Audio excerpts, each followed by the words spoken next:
I'm seeing an opportunity right here, an opportunity to start a new life, an opportunity to have a new beginning, might be, okay? And it's something here, no, na parang nakita kong unti-unti kang nabubuhayan ng loob, unti-unting lumalakas dito, no, ang iyo ritong parang sumisigla, ang iyo ritong mga parang mga binubuo ng mga ah, pwede mong gawin dito sa new beginning na to, na parang you're creating here something, parang from a blank canvas, no? This is you, you're thinking of the things na gusto mong simulan. Yan. So let us see, what are you really talking about? But I'm seeing you receiving something. You might receive a message coming from online world, pwedeng coming from messenger, might be chat, might be text message rin, email, Viber, direct message, Telegram, whatever. Pwede rin namang phone call. But I'm seeing you right here receiving something. And it looks like this is coming from someone who wants to turn tables with you. So, ano kayang ulam dyan? Bakit kaya iti-turn yung table? Yan na. Yeah, that person is strongly coming up. Chariot card energy. Let us see. Who is this person here specifically? And why he or she is coming to town? Pero sure akong hindi yun si Santa Claus or si Mrs. Claus. But that is someone you 103% kilalang kilala dito. Tell me about this, spirits. 감사합니다.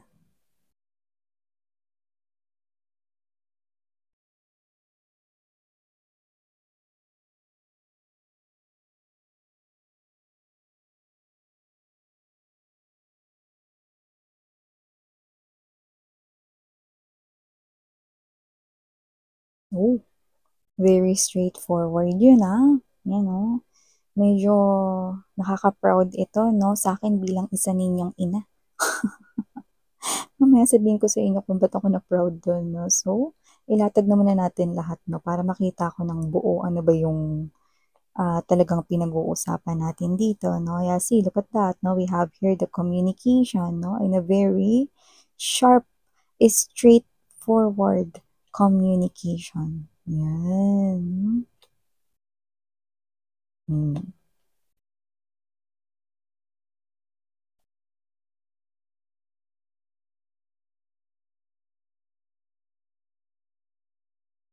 You know, naku. Okay.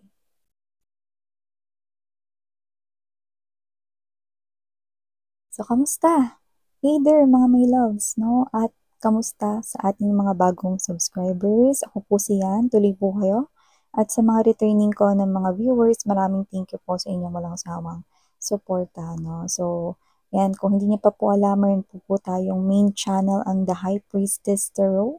Yan, no? Ang link po niyan ay nasa ating description box. Kaya naman, kung interesado kayong tumambay dyan at hindi pa kayo nakakatambay dyan, of course, na welcome kayong lahat. At yun nga mga babes, na open pa rin po ang ating hidden slash secret messages reading. Kaya naman, kung gusto ninyo no, na mag-inquire dyan, mag-message lamang kayo no, dyan sa The High Priestess Tarot KR at gmail.com. So yun nga mga babes. No? So yun, no? Yan ay para dun sa mga no contact, no communication situation, no? Ng someone na iniisip ninyo. Kung curious kayo sa kung anong feelings and emotions niya for you guys, kung kayo ito, no, na gusto ninyong malaman paano niya kayo binubuyo ngayon, or meron ba siyang mga plano related sa inyo ngayon, or baka meron pa siyang gustong sabihin sa inyo pero never niya nang sasabihin, but we're gonna take a look at that person's current or real-time energy. So, if you're interested, you may inquire dito sa thehighpriestesstarotKR@gmail.com. So yun yung mga babes, wala tayong gender dito, babae, lalaki, LGBT, lahat kayo welcome. Pwede nyo rin pong pagpalit-palitin yung roles if you want, since this is general reading. And at the end of the day, palagi kayong may free will na malaya kayong gamitin, of course. So yun nga nakikita ko dito na parang, sige, mag-usap tayo. Yan, no?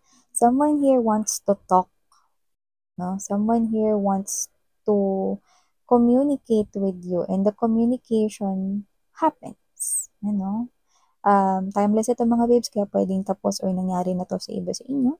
Sa iba sa inyo, posibleng nangyayari ngayon in the present moment or sa kasalukuyan. Sa iba naman sa inyo ay posibleng hindi pa, no? At isang paghahanda pa lamang sa future, no? Pero kung pag-uusapan natin ng future, ito ay nalalapit na at ito ay maaaring mangyari probably no October going to before December starts. Yan, no? So, you see how this resonates, no? So, someone here wants to talk and this is you. Okay, let's talk.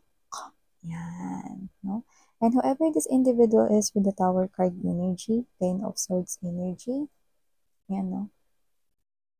A talk, no, will be taking place right here, no, with someone who caused this Tower moment here with you guys, no?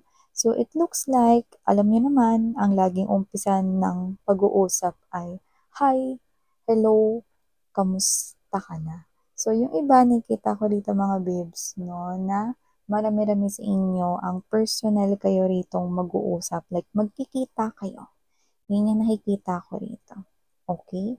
So, nakita ko dito na mag-uusap kayo nito in person, no? And even though you feel a little awkward about, around this person here, no? Nakita ko dito na makikipag-usap ka pa rin sa kanya. Okay? At ito, no? Kaya nakaka-proud ito, no? Para sa akin, no? Dahil ang bongga ng diretsahang sinabi nyo rito, mga babes, no? Because this person here, no? Na posibleng mga babes, you're telling me, no, na parang alangan ka pang kausapin yan, no, dahil nga nag-cause yan ng chaos sa life mo, pero kakausapin mo siya, no, kasi parang ikaw to na, meron pa akong gustong huling sabihin kasi dyan sa tao na yan, Miss Yan. Kaya pauunlakan ko ang kanyang imbitasyon na mag-usap kami, no, at posibleng tinanong kanya rito, no, kung nakatagpo ka na ba ng someone new. Yan, no? At ikaw rito mga babes, no? Kapag nangyari ito, meron ka na talagang someone new, no? Pero, mga babes, hindi yun yung isasagot mo, no? Na meron ka ng someone new, no? Ang isasagot mo rito, no, is posibleng itong diretsong sasabihin ko or pwedeng replace nito. No? Ano ba yan, Miss Yan? No? Ang sasagot mo rito ay nakatagpo ako ng someone na not like you. Yan o, naiintindihan mo ba? Not like you. No, nakatagpo ako ng taong hindi tulad mo. Oh, ang bigat nun. Yan mga babes, no? Dun pa lang na talagang, grabe, plakadong-plakado talaga mga babes, no? So, nakita ko dito na parang yun talaga yung pinakagusto ninyong sabihin, no? Kasi alam mo, you're telling me here in this reading that this person na kakausapin mo, no? Or kinausap mo, no? This person right here, you're telling me that this person's love for you, what? Ruined your life. Yun, with the Tower energy and the Ten of Swords energy. No, this person right here, you're claiming that this person here, ruined your life, no? And love, real love, supposedly, hindi nagde-destroy. 'Di ba? But this person destroys your life noon, 'di ba? No? And ngayon, kung tapos na ito, no, destroyed your life.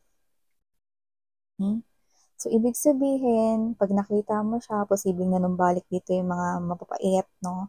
At trauma na ginawa niya sa inyo noon, no? Pero lakas loob niyo itong sasabihin, no? Kasi meron pa kayong gustong sabihin, no?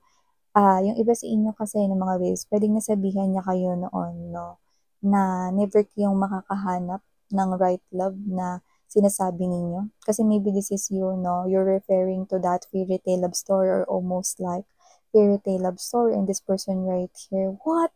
Magising ka nga sa katotohanan. Fairy tale is just in the libro. What? Diba? I'm telling you guys, fairy tale is not just in the libro. Okay? It's not just in the libro. Okay? If you believe in fairy tale and it might happen sa inyong relationship one day, then believe it. Okay? Because fairy tale is true. That's why, kung matagal na kayo sa channel ko, I hate someone, no, and other energy readers telling fairy tale is not true. Wake up. Okay? How come you speak of fairy tale is not true, but pushing that manifestation is real? Okay? What's the difference between manifestation and fairy tale? What about your wish? Okay? It's like they're telling you that your wish, your dreams in life, even that big house, mansion-like house that you want someday, that expensive car, that model of that car that you dream of. It's like they're telling you that dream lang yan. Hindi mo yung makukuha. Imposible mo yung makuha. 'Di ba? Fairy tale, manifestation, your dreams, your wish. It's like you're believing here that it's impossible to happen for you. Think about it twice. Or even thrice. 'Di ba? Because wishes do come true. And be your own genie right here. You're co-creating with the universe. Okay? Even the Aladdin and the magic lamp, you are Aladdin and that genie inside the lamp is the universe. Do you believe that universe can grant your wish? Kasi kung ang sagot mo dyan ay no, okay, then probably you believe that your dreams are impossible to happen. But if your answer is yes, then there's a big chance na mas makuha mo, mas ma-manifest mo yung dreams mo. And I want you to get your dreams, honey.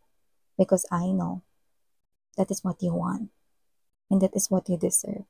Start from believing that it's possible to happen. Because it is.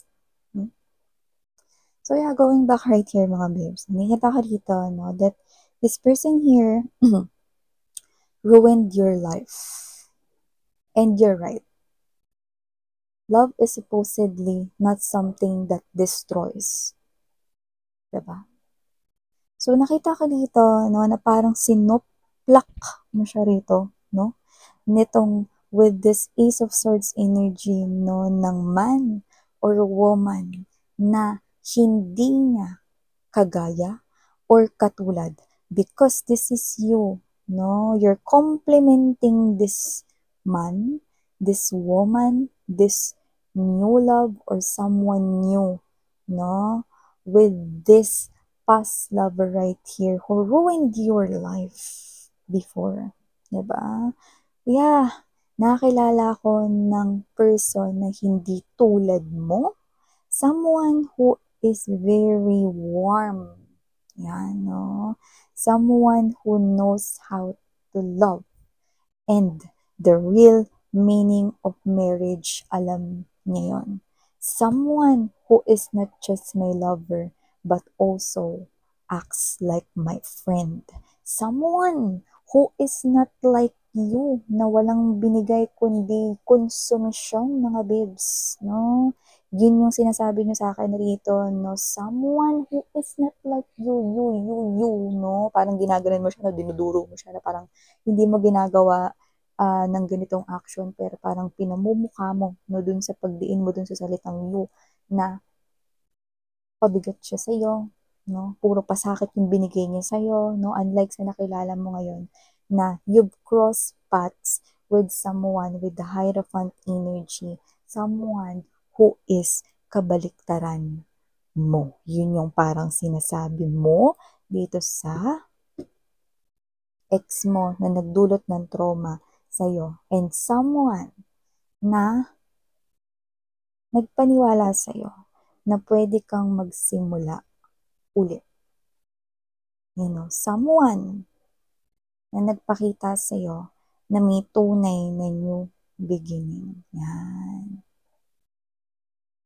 And these words coming out, sa inyong mouth, really strikes to that person's heart, making him or her ganito, nagpipigil, nagagalit siya rito, nangangalit siya rito, no? Yun yung nakikita ko rito mga babes, no? Pero, with this 9 of Wands energy, World card right here, 7 of Wands energy, you know what that means? Hindi kanya rito masigawan, no? Kagaya ng lagi niyang madalas na ginagawa sa'yo noon. Hindi siya rito makapagsalita ng mga mura at mga hurtful things sa'yo using words. Bakit? Kaya siya nagpipigil? Pero very difficult sa kanyang pigilin yun. Bakit? Kasi pag nangyari ito, karamihan sa inyo, mangyayari ito sa pampublikong lugar. Kung saan with the world card right here, maraming mga taong nandoon, no? At ayaw niya ditong ma-videohan, makamerahan, baka ma-upload sa TikTok, baka ma-upload sa YouTube, at baka mag-trending pa siya at siya pa yung magmukhang nisime. Which is alam naman natin that in this reading, that guy or that woman is the true villain, the antagonist, the kontrabida in your life. And now, wow, talaga naman.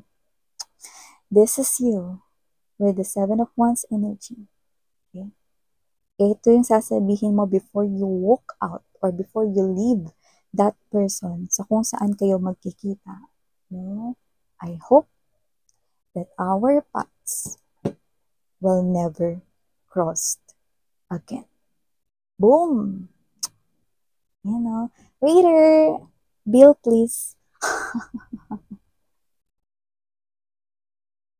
Wow! Alam mo yun, kahit naka-rubber shoes ka dito, I feel like para kang naka-red heels, no? Wala tayong gender dito, no? Ibig lang sabihin nun, grabe, you're very cool dito, mga babes, no? It's like, for the very last time, no, na-satisfied ka, no? Akala mo never mo nang masasabi yun sa kanya, no? One time lang, suplakin ko lang talaga tumis yan. Okay, babe, go ahead, no? The runway, no?